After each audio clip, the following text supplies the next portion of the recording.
जो श्याम है वो एक बहुत ही ज़्यादा मतलब कि सेम वही टाइम टेबल बनाता है, वो भी 6 घंटा। आज सबसे पहले हम जानते हैं कि टाइम टेबल बनाना हमारे लिए जरूरी क्यों है, लेकिन अच्छे से पढ़ाई नहीं हो पाती, तो उसके लिए हमें क्या करना चाहिए। हेलो बच्चों, तो कैसे आप सभी। मैं हूं आरोही सिंह, आप सभी की मेंटर और दोस्त। तो आज मैं आप सभी के लिए लेकर आई हूं एक बहुत ही ज्यादा कॉमन सा प्रॉब्लम जो कि हर एक बच्चे को होता है, और वो है कि हम हैं लेकिन अच्छे से पढ़ाई नहीं हो पाती, तो उसके लिए हमें क्या करना चाहिए। लेकिन अच्छे से पढ़ाई नहीं हो पाती, तो उसके लिए हमें क्या करना चाहिए। हमें टाइम टेबल बनाना चाहिए। कई बच्चे तो टाइम टेबल बना लेते हैं लेकिन उसे फॉलो नहीं कर पाते हैं, तो ये बहुत ही ज्यादा बड़ी प्रॉब्लम है। तो आज के इस वीडियो में हम जानने वाले हैं कि टाइम टेबल को कैसे बनाए, टाइम टेबल बनाए तो किस तरीके से बनाए, कैसे उसे फॉलो किया जाए, और साथ ही साथ अगर आप इस वीडियो को देख लेते हैं तो फिर आप चाहे किसी भी स्टैंडर्ड में पढ़ते हो, आप अपना खुद का एक अच्छा सा टाइम टेबल बना सकते हैं। तो फ्रेंड्स, इस वीडियो में लास्ट तक बने रहिए और वीडियो को पूरा जरूर देखिए। तो आज सबसे पहले हम जानते हैं कि टाइम टेबल बनाना हमारे लिए जरूरी क्यों है।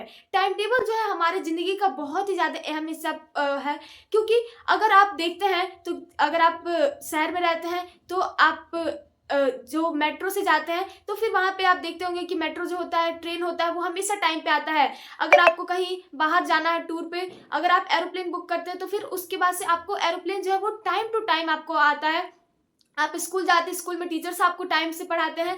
बस पे आप बस स्टैंड पे जाते हैं, बस टाइम पे आता है। हर एक चीज़ें जब इस दुनिया में टाइम से हो रहा है, तो हमारा पढ़ाई जो है वो क्यों नहीं टाइम से हो रहा है।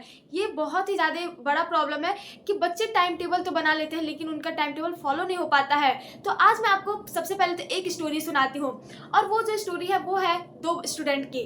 तो एक स्टूडेंट है, उसका नाम है राम, और एक स्टूडेंट है, उसका नाम है श्याम। राम और श्याम इन दोनों को दे दिया जाता है, दोनों बच्चे जो है बहुत अच्छे से टाइम टेबल को बनाते हैं। दोनों 6-6 घंटे का टाइम टेबल बनाते हैं, लेकिन जो राम होता है वो कुछ इस तरीके से टाइम टेबल बनाता है, बहुत अच्छे से बनाता है। 6 से 7 ये खेलेगा, 7 से 8 पढ़ेगा, इस टाइप से वो टाइम टेबल को बनाता है। लेकिन वो टाइम टेबल को कुछ दिन फॉलो करता है, फिर उसके बाद से बाद में छोड़ देता है। तो इससे क्या होता है कि वो पढ़ाई पे भी फोकस नहीं कर पाता और वो क्लास में भी टॉप नहीं कर पाता, और वो एक एवरेज स्टूडेंट बन के रह जाता है। लेकिन वहीं पे जो श्याम है वो एक बहुत ही ज़्यादा मतलब कि सेम वही टाइम टेबल बनाता है, वो भी 6 घंटा पढ़ेगा उसके अंदर, लेकिन वो भी उसके अंदर 6 से 7 पढ़ेगा, 7 से 8 खेलेगा, ये सब चीज़ें करता है।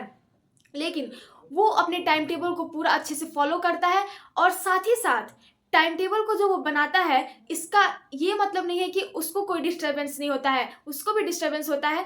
लेकिन आप लोग सोचते हैं कि हमने 6 से 7 पढ़ाई का टाइम बना लिया, और इसमें अगर आपको कोई इंपॉर्टेंट काम याद आ जाता है, मम्मी आपको कोई काम बोल देती है, तो फिर आप उस को काम को करने लगते हैं, और फिर आपका जो है टाइम टेबल वो बिगड़ जाता है और आप उसे फॉलो नहीं कर पाते हैं।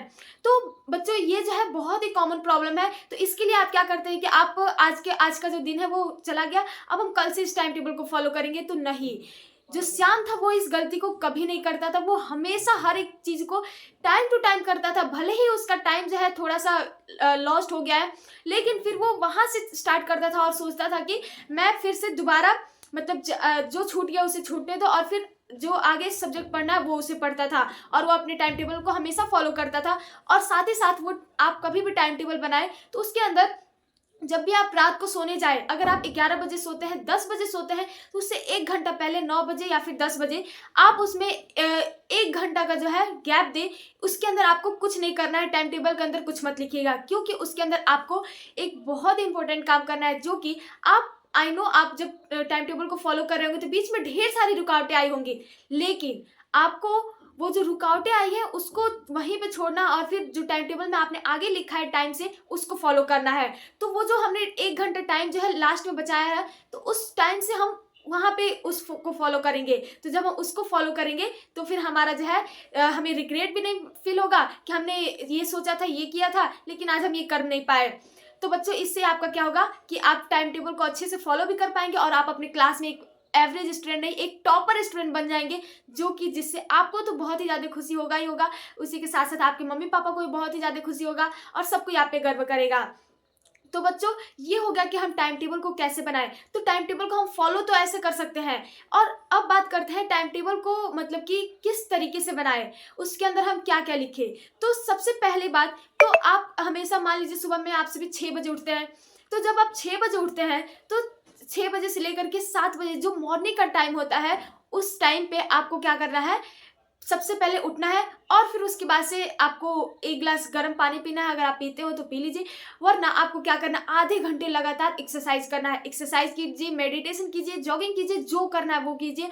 और फिर उसके बाद से 6:30 बजे के बाद से आपको थोड़ी देर रिलैक्स होना है और फिर पढ़ने बैठ जाना है। उस वक्त जो आपका एनर्जी लेवल है वो पूरा हाई रहेगा और आप पूरा कंसंट्रेशन, फुल कंसंट्रेशन के साथ अपने हर एक किताब को अच्छे से पढ़ पाइएगा। तो बच्चों, उस वक्त आप 6:30 से लेकर के 7:30 तक इजी वे में आप पढ़ सकते हैं, क्योंकि सभी का स्कूल 8 बजे या फिर 8:30 बजे से ही होता है। तो आप उस वक्त पूरा अच्छे से फुल कंसंट्रेशन के साथ पढ़ सकते हैं और फिर अपने पढ़ाई को उस वक्त जो है आपको जो सबसे हार्ड सब्जेक्ट लगता हो, जिसे आप याद करना चाहते हो, जैसे हो गया साइंस के हो गया, मैथ के फॉर्मूले हो गए, या फिर एसएससी में हो गया, तो ये सब चीज़ें आप उसे याद कर सकते हैं उस वक्त। और बच्चों, अब उसके बाद से आप स्कूल जाते हैं, ट्यूशन जाते हैं, फिर उसके बाद से ट्यूशन से आने के बाद से स्कूल से आने के बाद से आप थोड़ा सा रेस्ट करें और फिर उसके बाद से आप पढ़ने बैठ जाए। और फिर उस वक्त जब आप पढ़ने बैठते हैं तो फिर आप उस वक्त एकदम जो सबसे ईजीएस्ट जो सब्जेक्ट होता है उसको आप चूज करें, क्योंकि उस वक्त जो है आप बहुत ही ज़्यादा हारे हुए, थके हुए होते हैं। तो उस वक्त अगर आप हार्ड सब्जेक्ट को लेते हैं तो आपका माइंड कहेगा कि ये क्या है, ये तो हमसे नहीं हो पाएगा, और फिर आपका माइंड जो है थका थका से महसूस करेगा और आप उसको नहीं कर पाएंगे। इसलिए आपका जो सबसे इजी सब्जेक्ट है उसको चूज कीजिए। तो जब आप उसको लेते हैं तो फिर उसके बाद से उसको आप अच्छे से पढ़िएगा और फिर ऐसे करते करते आप अपने टाइम टेबल को पूरा अच्छे से फॉलो कर पाएंगे और फिर आप रात को सो जाइएगा। तो बच्चों, ये था आज के लिए कुछ बेसिक से टिप्स जिससे आप अपने टाइम टेबल को बहुत ही ज़्यादा अच्छे से बना सकते हैं। चाहे आपके कॉलेज स्टूडेंट हो, चाहे आप 9th में पढ़ते हो, चाहे 10th में पढ़ते हो, चाहे आप किसी भी क्लास में पढ़ते हो, आप इससे अपने टाइम टेबल को पूरा अच्छे से बना सकते हैं और फॉलो कर सकते हैं। तो बच्चों, आई होप आज की इस वीडियो का आपने बहुत ही ज़्यादा एंजॉय किया होगा। तो इसी तरीके के वीडियो को देखने के लिए आप हमारे चैनल को सब्सक्राइब कर लीजिए। तो मिलते हैं नेक्स्ट वीडियो में, तब तक के लिए जय हिंद, जय भारत। Thank you everyone.